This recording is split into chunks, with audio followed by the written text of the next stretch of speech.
My team and I have been split testing a brand new landing page format for the past couple of months, and let me tell you, the results shocked me. I tested 2 pages with the exact same headline, the exact same benefit bullets, the exact same copy, the exact same call to action, and pretty much the exact same images. The only significant difference was the length and the layout of the page. One was short and one was long. Can you guess which one boosted my opt-in conversion rate by 33.64%? Yeah, my jaw was on the floor too. Today, I am showing you a side-by-side comparison of these 2 landing page layouts I tested, including exactly why a pretty relatively small change made such a massive difference in my conversion rate. If you're a freelancer, business owner, or service provider who does marketing for yourself or for your clients, this one is definitely for you. And hey, while you're here, don't forget to subscribe below for more show don't tell marketing tutorials just like this one. All right, so let's dive in. Both of these landing pages are promoting my free social media swipe file that includes 99 hot hook templates. And if you haven't grabbed your copy yet, then what are you even doing? The link for that is in the description box below, and you'll definitely want to grab your copy at the end of this video. Now, as I mentioned earlier, I intentionally kept the messaging on both of these pages the same headline, the same benefits, and the same CTA, because I only wanted to test the length and layout of the page. Now, I actually got the idea to test this new landing page layout from my buddy Stu McLaren, who recently shared with me a landing page that boosted his cold traffic opt-in conversion rate from 18 to 39%. Now, I don't know about you, but when someone tells me something converted well, I must test it immediately, because as we should all know as marketers by now, just because it worked for one person does not mean it'll work for you too. So you always want to test. But guess what? It did work. And in my case, it worked even better than I could have imagined. So let's talk actual numbers, because you guys know I don't do vague trust me tips. I make data-backed decisions and believe in show don't tell marketing. That way you can make smarter decisions in your business based on proven strategies, not generic ChatGPT advice. Yeah, I said it. Okay, so before the new layout was implemented, my conversion rate for my Hot Hooks Guide landing page was 60.81%. Now, I have to say this landing page gets mostly warmish traffic because these are people who come to me from my YouTube channel like you guys, or Instagram, or my other social media content. And while we do run some paid ads during the time frame of this test, and in fact, months before it, no paid traffic was sent to either of these pages, the old page or the new page. And this is why I was already getting a pretty high conversion rate on this landing page, and much higher than the average conversion rate, which according to multiple sources like Unbounce and HubSpot happens to be approximately 6%. But by simply changing the layout of this page, we boosted our opt-in conversion rate to a massive 81.27%. That is a huge difference when you consider that not much else on the page changed. Yes, there were a few minor differences, and I will show you those in just a moment, but that is pretty mind-blowing. The new landing page format was rolled out on June 30th of this year, so a couple of months ago. So before we look at the actual pages and exactly what we changed, here's the exact data from the 30-day period before and after that new page went live. So the original version of the page had 467 unique visitors during that previous 30-day window. And of those 467 unique visitors, it had 284 conversions or opt-ins for a conversion rate of 60.81%. Then the new page went live, and for those next 30 days, it received 678 unique visitors and 551 conversions, bringing the conversion rate to 81.27%. Crazy, right? And to be honest, I didn't quite believe it at first. I was like, really? When you've been in marketing for as long as I have, you get really familiar with average conversion rates, and it is really rare to see this much of an improvement in results, especially on such a simple test and a simple change.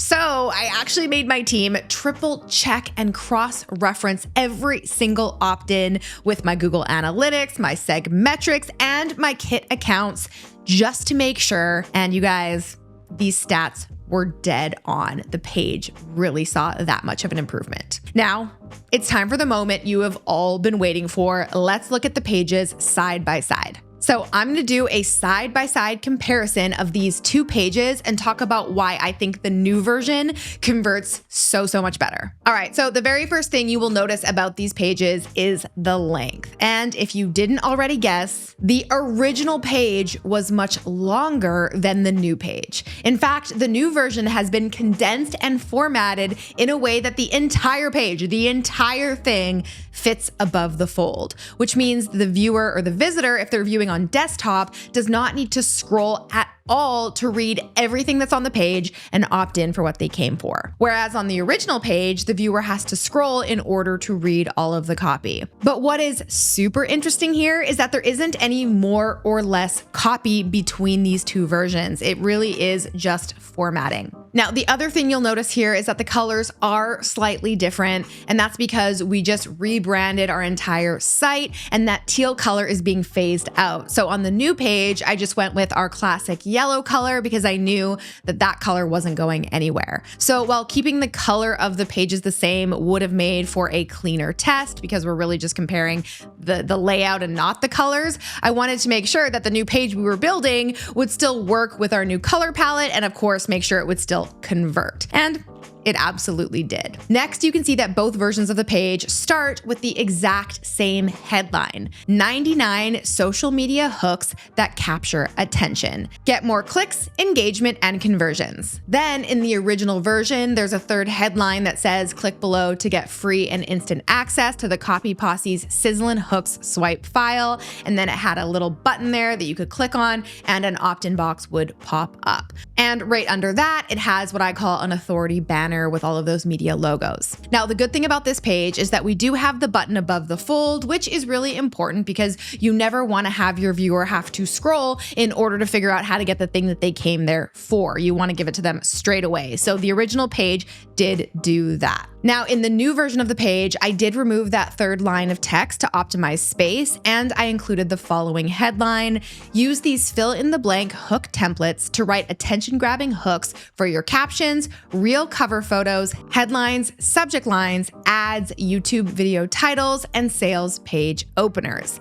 Now, you can see that we do have that exact copy in the original version as well, but you just have to scroll in order to see it. It's the headline on the second section. And this is subtle but absolutely key, in the new layout, the opt-in form is embedded right there in the page. Whereas in the original, as you saw earlier, you had to click that button first and then the form would then pop up. So remember this, any extra click creates friction, and friction is a conversion killer. While a single button may look, cleaner on the actual page itself, having the form directly embedded right there on the page does remove an entire click from the opt-in process. And of course, that could contribute to that higher conversion rate. Then in both versions, we go on to list out the exact same very short and concise benefit bullets, which basically just communicate exactly what's inside this freebie that they're signing up for. And then we also include a cover image of the lead magnet on both versions, which just adds a little visual element so people can see exactly what they're getting. Then in the original version, we added another opt-in button here right in that section.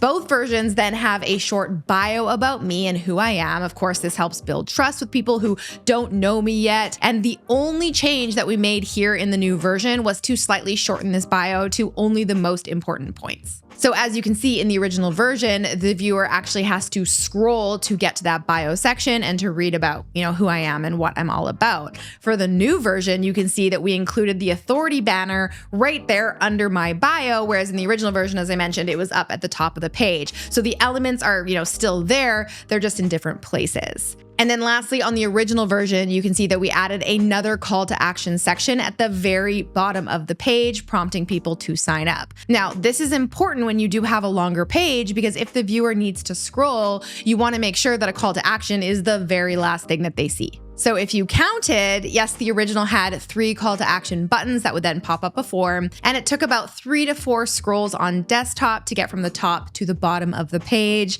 And in the new version, the entire page was above the fold on desktop and only had 1 singular call to action form and button directly on the page. And the shorter page, as you know, outconverted the longer page by a massive 33.64%. So what is the big takeaway here? What should you implement in your own marketing on your own landing pages?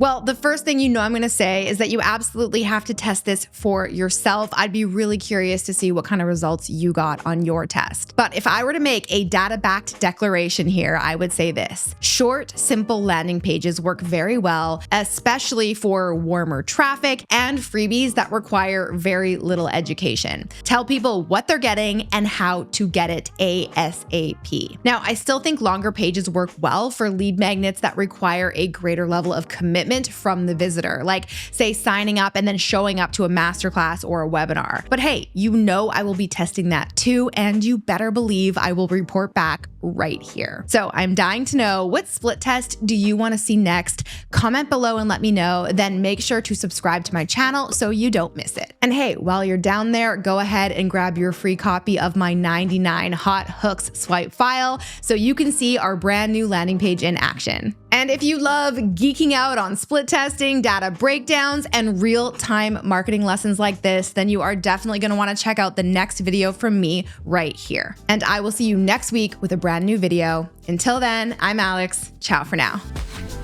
All right, guys, if you enjoyed that video, make sure to check out the next one from me right here. And you can click right here to get a free gift.